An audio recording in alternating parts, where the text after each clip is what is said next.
like him not got bureau. Me like him life one time not got bureau.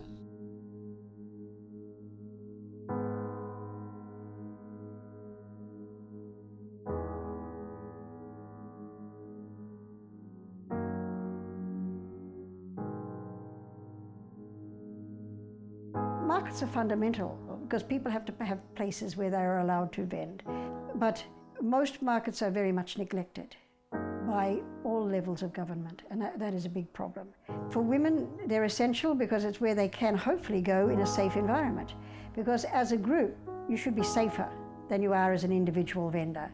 But as we know at present, because women are there in numbers, but they're intimidated, well then it's not safe spaces very much so. So we have to work on making them safer spaces.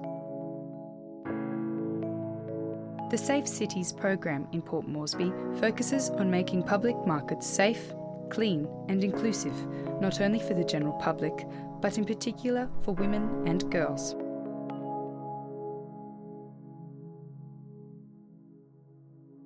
Markets play a big role in actually creating a gateway opportunity to people from Central Province and people from within National Capital District, actually people who cultivate their land and people who wants to bring their produce to the market. Those markets are the only source of area where they can always can bring their goods to make money and also service the entire community that surrounds that very market. Markets are a mess, we know, in Papua New Guinea in general. Some areas they're better than others, but in general I would say they're a mess. UN Women identified the importance of implementing strategies in the markets due to the high violence rates and unsanitary conditions. In March 2012, the Safe Cities program's implementation began in Gerehu Market.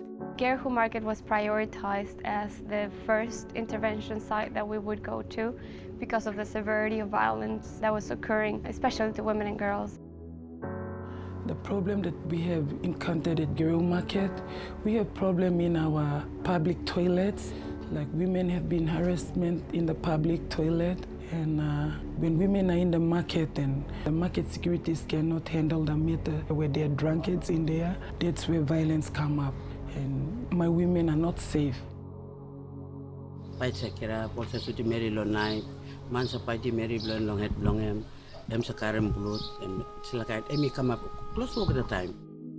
Safe Cities team began implementing some basic managerial changes. A request was put through to the National Capital District Commission to change the contracted security company, as the guards were gambling, intoxicated and harassing market vendors, essentially adding to the greater problem instead of helping resolve market-based issues. Following this, refurbishment plans were developed to address the issues that were allowing this environment of violence and lawlessness to prevail.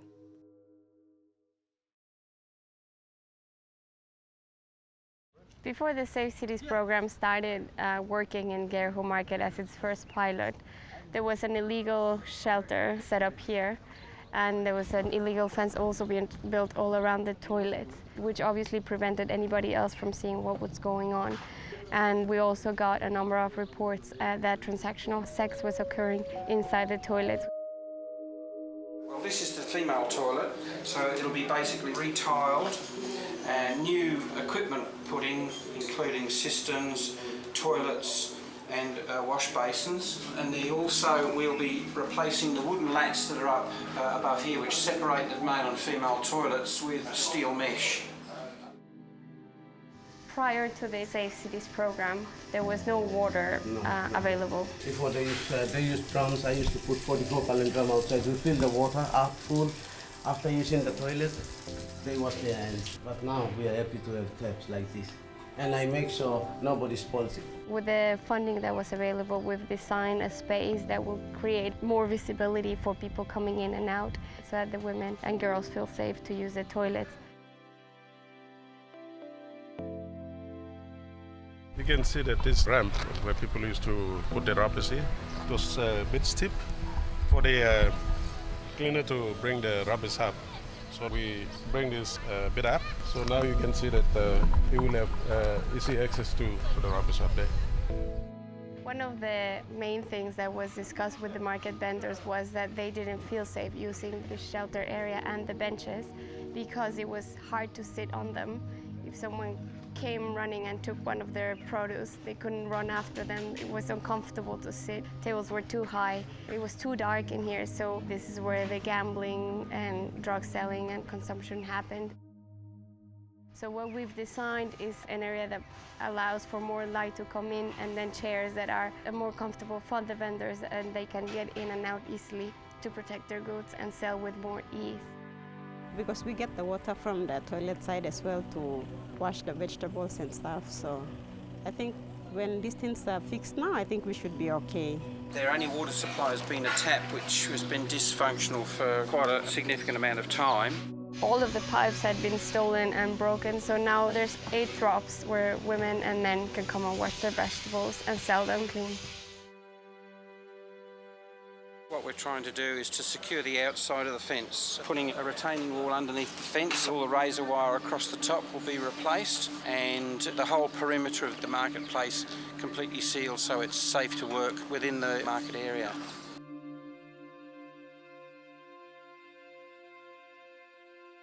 Suppose you go to Vanuatu, suppose you go to Solomon Islands, suppose you go to Fiji, all married by sitting down, have a mask, smile, Salimon Salim Gloria, all Papua New Guinea, when we are the biggest in the South Pacific.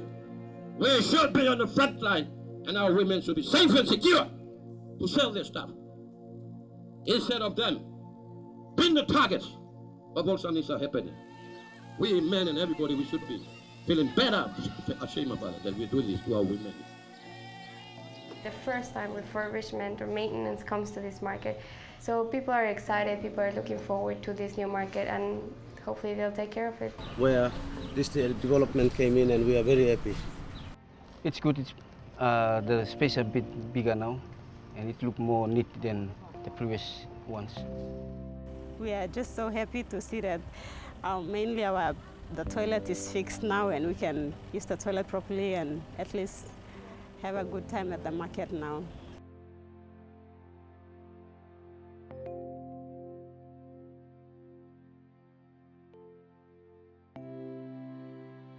UN Women have been work inside law partnership one time. NCDC law provided money na space law building nuclear facilities here, also in toilet na nuclear banners na kind something inside law market. People have been work bluntly true law this 6 per week law help him law work on nuclear something law here, because number one something people like a gruesome violence against women inside law market. Gold mine blow you me and me alone market here, but sit down you know stop good. All America me sit down you know stop good. You know not free law salim na come by him. Him by you sit down you go 6 o'clock to 6 o'clock. No got line by him kage blow you na. You go back to house by lose nothing. So in this last na me blow work in this last project blow safe city. Focus on market blow you me, because that's where most of our people come. That's where most of our people blow you me inside the city working money. That's where most area where on Bama come now we got space. Only like working lig money lig law supporting Papa na give him lig income or more income la family. Markets aren't just a place for economic exchange and for people to make money. They're a central part of the life of a city, and they add colour and character and should be fun places to be. So that's why we strongly support this program, and we really look forward to seeing it roll out across the city and helping to turn Port Moresby into the great city that it really deserves to be.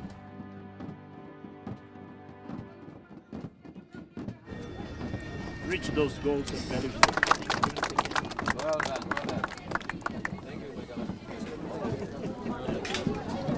Thank you,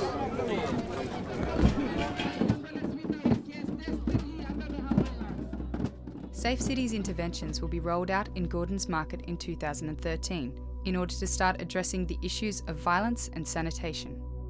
Because Gordon's Market is such a really good market for vegetables and a good opportunity for business, but right now we don't feel safe. You can actually feel that they're going to hold you up. They just come up to you, touch your body, they even touch your breast. just walk because it's so overcrowded too.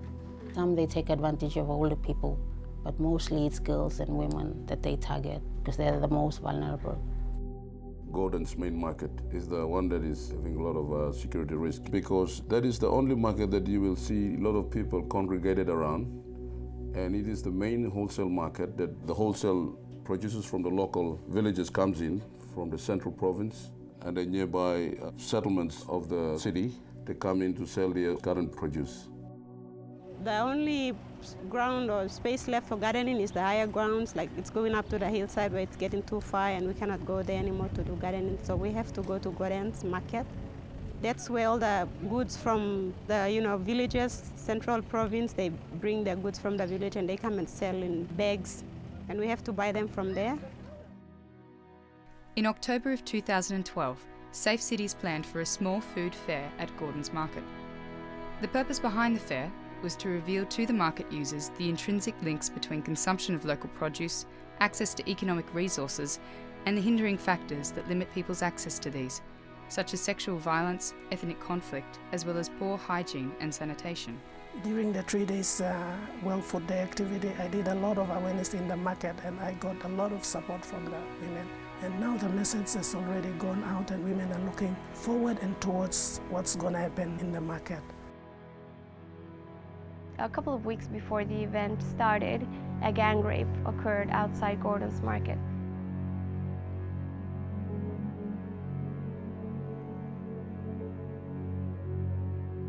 At the Gordon's Market, I saw a woman was walking, and we to the market to do shopping, buy vegetables and these fruits from the market, and they just grabbed along, get all these bags and all these things, and instantly raped her at the street. Men were surrounding her, and it was the worst thing I'd ever seen in my eyes. A number of people have reported being witnesses of it, and nobody did anything.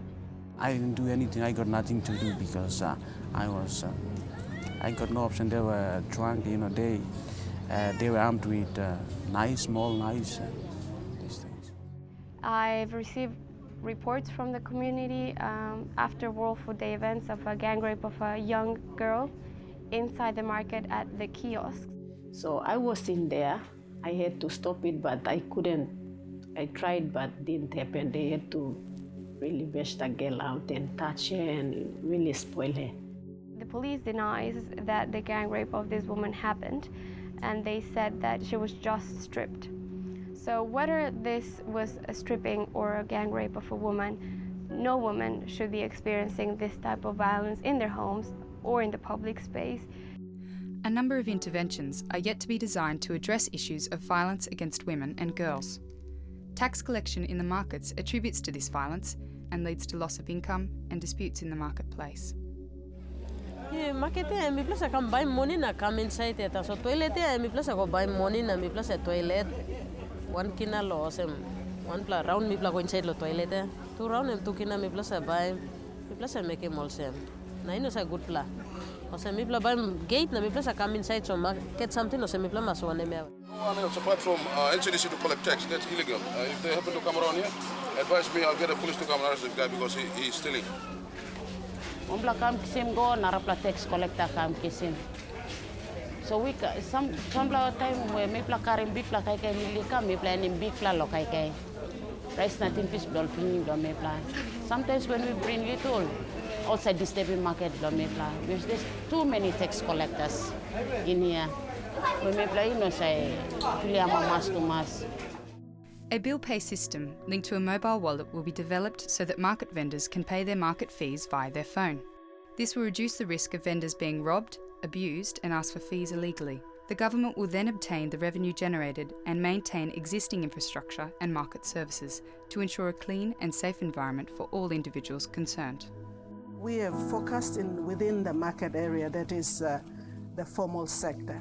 But we also have the informal sector outside the market. This is where a lot of violence is happening. And we need to focus on that area as well. Given the population growth of PNG, obviously you would have to look at other alternative sources of employment generation and income generation to be able to ensure that everyone benefits from whatever the economic spin-offs.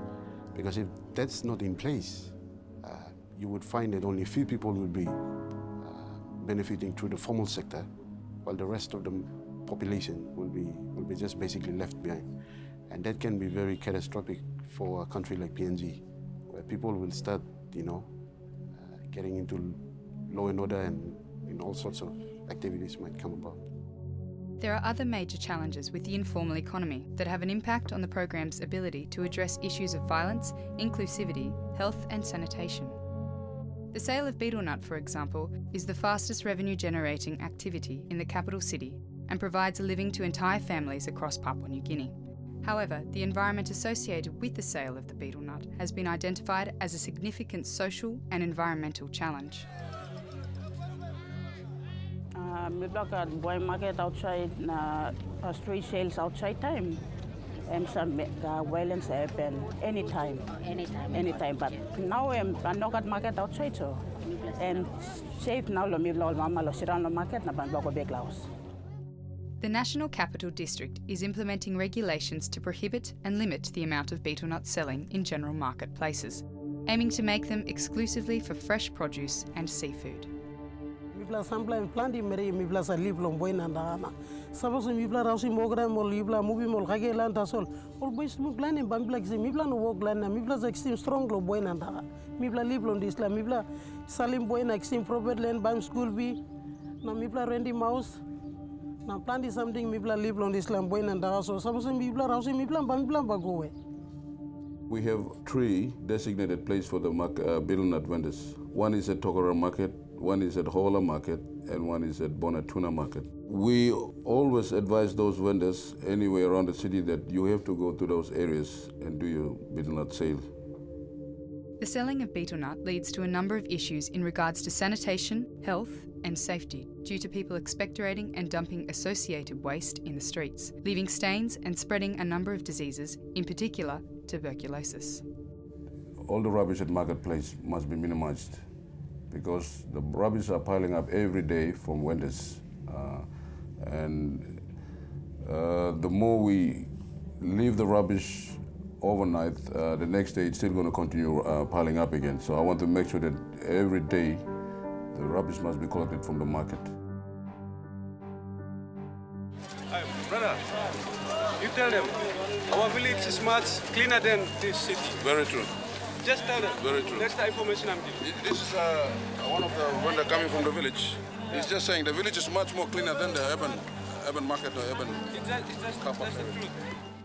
The prevention of rubbish proliferation and issues around social behaviour across the city and in the markets starts with civic education. It is widely recognised that many citizens lack a sense of social responsibility. They do not feel it essential to pick up their waste, look after public spaces or respect their peers, in particular women and girls.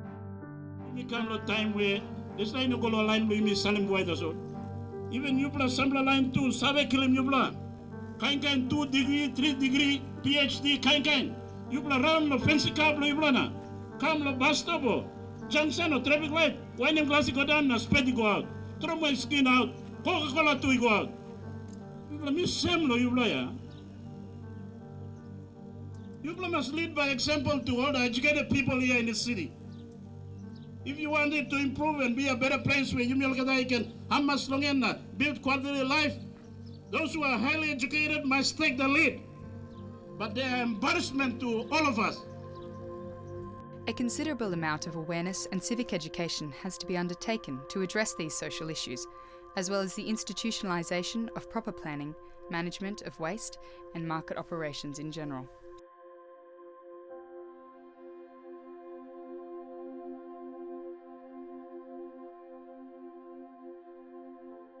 Through ongoing education and awareness and a combined community effort, Safe Cities strives to teach community members the importance of taking care of their public places, picking up their rubbish and respecting others. There's more supervision, there's more attention being put into the market, and therefore there should be some changes coming. People need to start learning to work together and to live in a community and build a community. Women were scared. Women have problems. Women went through all kinds of violence in them. But who's going to help them? They kept it in them until Safe City came out. During one of my awareness, a woman walked up to me. She came and hugged me and she cried.